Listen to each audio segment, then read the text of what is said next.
नमस्कार दोस्तों। मोदी जी ने एक और कमाल कर दिया। कमाल ये है कि हमने पाकिस्तान और चाइना का जो कनेक्शन था उसे काट दिया है। बहुत डिफिकल्ट हमने बना दिया है, क्योंकि ये धर्म युद्ध है और धर्म युद्ध के अंदर हर चीज एक्सेप्टेबल है। ये तो हमारे शास्त्रों में लिखा है। लेकिन उससे पहले अभी तो हमारी आर्मी जो है वो पहुंची नहीं है पाकिस्तान में। अभी हमने अटैक करना शुरू नहीं किया।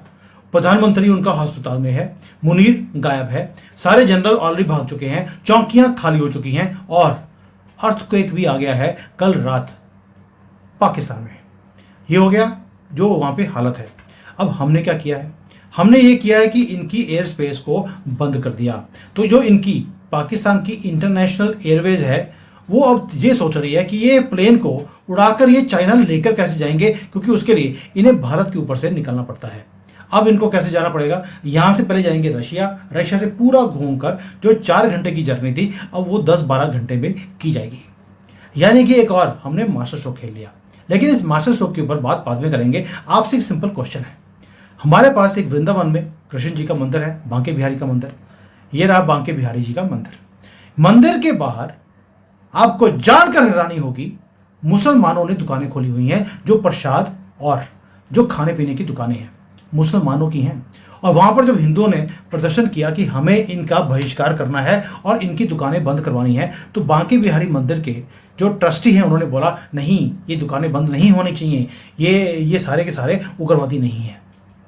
क्या आप इस चीज को सपोर्ट करते हैं कि हमारे मंदिरों के बाहर तो इनकी दुकानें हों और हमारे मंदिर वाले बोले नहीं, बंद नहीं कर रही, लेकिन मस्जिद के बाहर आपको किसी भी हिंदू की दुकान नहीं खुलेगी? क्या ये जायज है? क्या जो बांके बिहारी मंदिर ने किया क्या ये एक्सेप्टेबल है?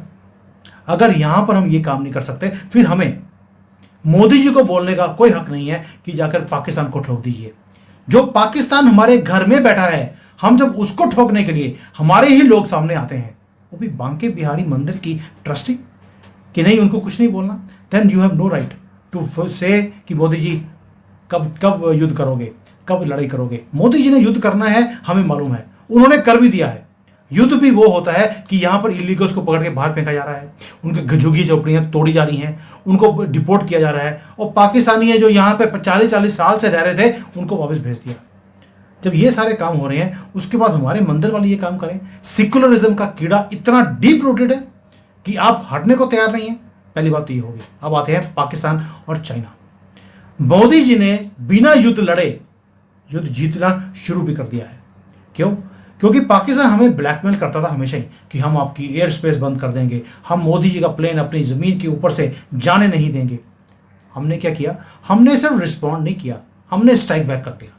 हमने बोला ठीक है, कोई बात नहीं। और ये पाकिस्तान को लगता था कि भारत कभी ये काम नहीं करेगा। हमने गेम को चेंज कर दिया। यही भारत की स्ट्रेटेजिक मास्टर स्ट्रोक्स हैं जो बार बार हम करते हैं साइलेंटली। हम पाकिस्तान को एक्सपोज भी कर रहे हैं और चाइना को कॉर्नर भी कर रहे हैं, क्योंकि चाइना का जो कनेक्शन पाकिस्तान के साथ है वो एक ही है। इसको न्यूसेंस वैल्यू की तरह यूज करना है। चाइना कभी भी पाकिस्तान की सपोर्ट नहीं करेगा दोस्तों, वो हमेशा इनको यूज करेगा।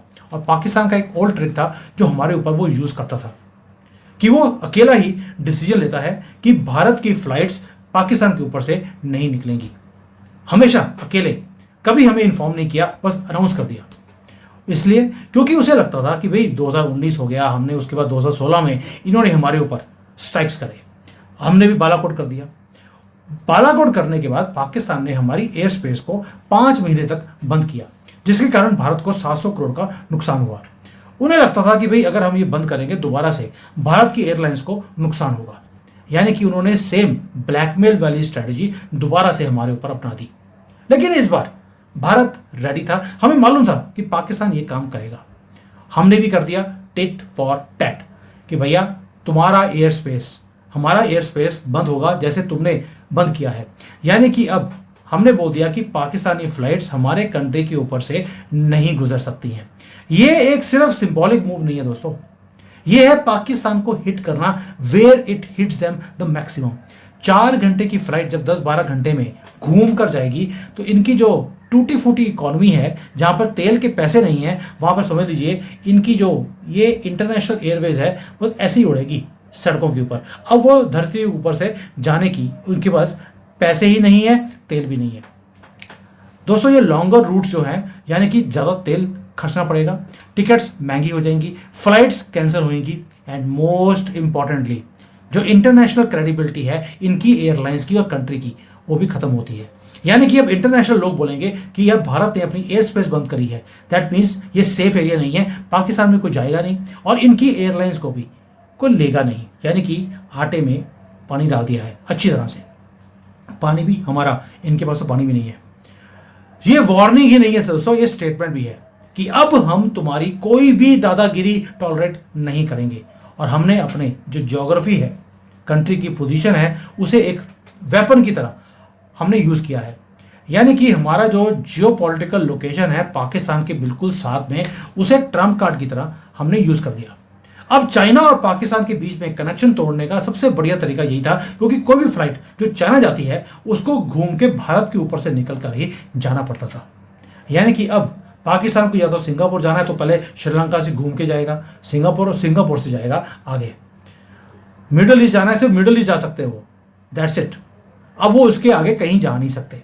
और this air space of Bharat is critical for Pakistan, और भारत ने वही काम किया।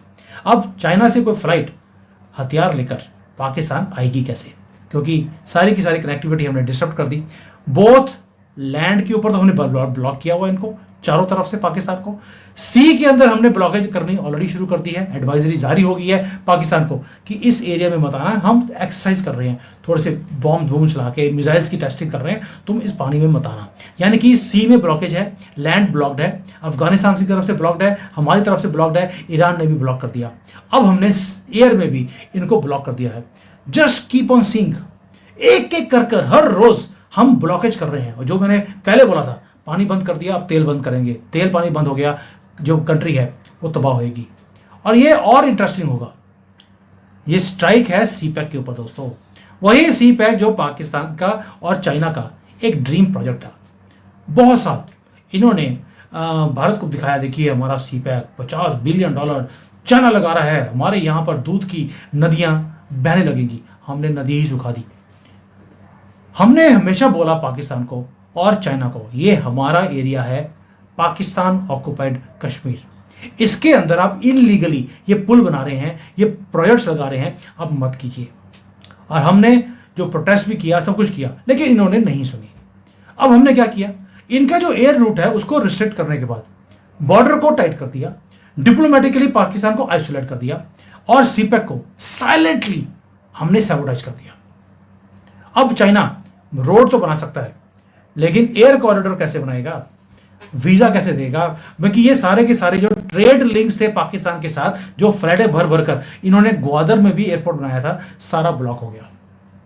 ये एक डेड एंड है। और भारत ने डिप्लोमेसी को जैसे ब्यूटीफुली यूज किया है, अपनी इकोनॉमी के साइज को, अपने ज्योग्राफी को, हमने तीनों चीजों को एक हथियार की तरह, एक वेपन की तरह हमने यूज किया है। और यही रियल मास्टर स्ट्रोक्स होते हैं। अब ये जो सारी चीजें जो हमने करी हैं, इसका एक डोमिनो इफेक्ट भी है। ये सिर्फ एयर स्पेस की बात नहीं है दोस्तों, भारत का रिस्पांस लिमिटेड टू स्काई नहीं है। वाटर ट्रीटी हमने सस्पेंड कर दी, कोई पानी की बूंद भी अब पाकिस्तान में फ्लो नहीं करेगी, और हम उनको बताएंगे भी नहीं कि हम पानी कब छोड़ रहे हैं, कब नहीं छोड़ रहे। यानी कि जब हमारा मन करेगा वहां पर बाढ़ आएगी, जब बाढ़ आई है तो वहां पर उनकी जो आर्मी की मूवमेंट है वो भी खत्म हो रही है। इसके साथ साथ में हमने पाकिस्तानियों के वीजे रिवोक कर दिए, कोई एंट्री नहीं, कोई डिप्लोमेसी नहीं, कुछ नहीं, दफा हो यहां से। अटारी बॉर्डर को सील कर दिया, कोई जो वहां पर होती थी परेड शाम को, दोनों तरफ की आर्मी की बंद हो गई है। फिजिकल मूवमेंट ब्लॉक हो गया, ट्रेड हमने ब्लॉक कर दिया, डिप्लोमेट्स को वापस कर दिया, ऊपर से हमने अब एयर स्पेस बंद कर दी, पानी बंद कर दिया, सब कुछ बंद कर दिया। ना शिप आ जाएगी, ना कुछ सामान जाएगा, ना दवाइयां जाएंगी, सब कुछ भारत से जाता था खत्म। ऊपर से पाकिस्तान ने बोल दिया कि हम तो शिमला एग्रीमेंट को सस्पेंड करेंगे। हमने जवाब भी नहीं दिया उनका।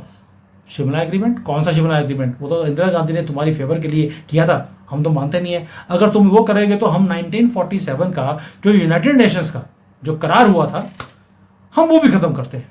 हम भी बोल सकते हैं, लेकिन हमने जवाब देना पसंद ही नहीं किया।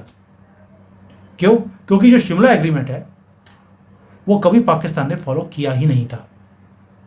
यानी कि पाकिस्तान के अंदर एक ही था कि वो भारत को बार बार इकोनॉमिक जो हमारी ब्लड लाइन है उसको काटते रहेंगे। इसलिए हमने भी बोल दिया कि तुम अगर एग्रीमेंट खत्म करते हो करो यार, हु केयर्स। यानी कि अब भारत ने ठान ली है, बार बार ठान ली है मोदी जी ने, कि अब हम इकोनॉमिक ब्लॉकेज करेंगे पाकिस्तान का, हर जगह पर, एयर, लैंड, सी कर दिया। यानी कि अब ये जो चाइना का एक कनेक्शन था, जो जिसके ऊपर डर था सभी को कि कहीं चाइना पाकिस्तान की सपोर्ट में आके खड़ा ना हो जाए। पहली बात तो ये हमारा एग्रीमेंट हो गया चाइना के साथ कि भाई ट्रेड आप हमारे साथ कर सकते हैं और हम आपकी इन्वेस्टमेंट्स को भारत के अंदर अलाउ करते हैं, आपने पाकिस्तान की सपोर्ट नहीं करनी। लेवल 1। लेकिन लेवल 2 एक और भी है। हमें मालूम था कि चाइना के ऊपर हम विश्वास नहीं कर सकते। हमने क्या किया, हमने एयर स्पेस बंद कर दिया। और ये चीजें हैं जो nobody is talking about, कि ये सिर्फ इंडिया पाकिस्तान के बीच में लड़ाई नहीं है दोस्तों, it is also to cut off China from its puppet called Pakistan. अब जो फ्लाइट्स हैं चाइना और पाकिस्तान के बीच, अब वो रिस्ट्रिक्ट हो गई हैं, ट्रेड ऑलरेडी बंद हो रहा है, मिलिट्री जो सपोर्ट है वो इनको नहीं मिलेगी। ऊपर से नेवी की तरफ से जो हम ग्वादर को घेरा हुआ है, हमने कराची को घेरा हुआ है, हमने सारे के सारे जो सराउंडिंग सी रूट्स हैं चाइना के, उसको भी हमने ब्लॉकेज कर दिया है। पूरे चेस बोर्ड में एक एक गोटी मोदी जी ने ऐसे बिठाई हुई है जैसे कि पूरी चीज उनके दिमाग में थी। 10 साल से ये प्लानिंग कर रहे थे कि मैंने क्या करना है। और अभी तक तो हमने अपने राजे और रानी को चेस बोर्ड के ऊपर हमने मूव करना शुरू भी नहीं किया। अभी तो पैदों से ही हम काम कर रहे हैं, पूरा पूरा चेस बोर्ड ब्लॉक कर दिया है। दोस्तों ये है साइलेंट वॉर। और मोदी जी की जो चुप्पी होती है, it speaks louder than words.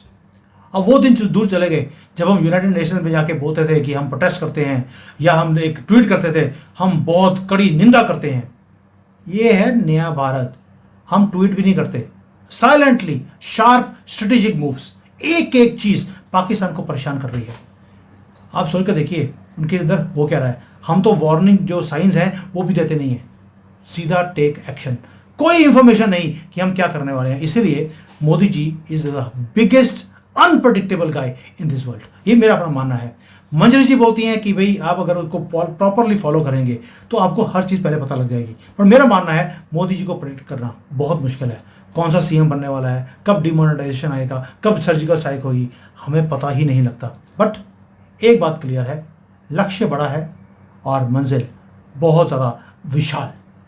अब आते हैं पाकिस्तान के ऊपर। अब ये जो सारे काम हमने करे हैं दोस्तों, इसका एक ही असर होगा, पाकिस्तान की इकॉनमी ब्लॉकेज में आएगी, उनके सारे रास्ते पैसे बनाने के खत्म। कल हमने वर्ल्ड बैंक और आईएमएफ को भी बोल दिया कि आपकी अगली मीटिंग होने वाली है जहां पर आपने $6 बिलियन पाकिस्तान को देने हैं। We object and we will not allow this to happen.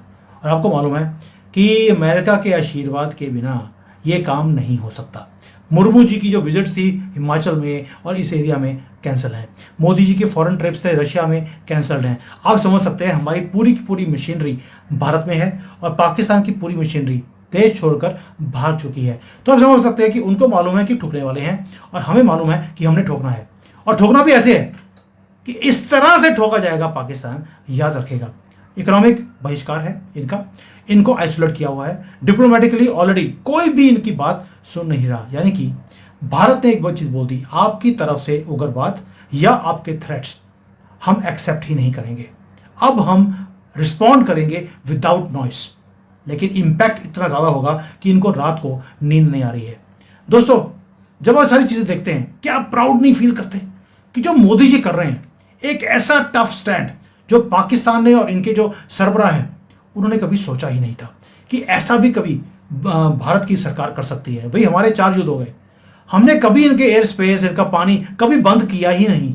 इतना छोटा सा चीज क्या हम पहले नहीं कर सकते थे, या दम नहीं था कांग्रेस की सरकारों में? अब दम दिखा रहे हैं। तो एक गर्व के साथ 2 चीजें बोलनी बहुत जरूरी हैं। जय हिंद, वंदे मातरम and take this. Thank you. जय सिया राम।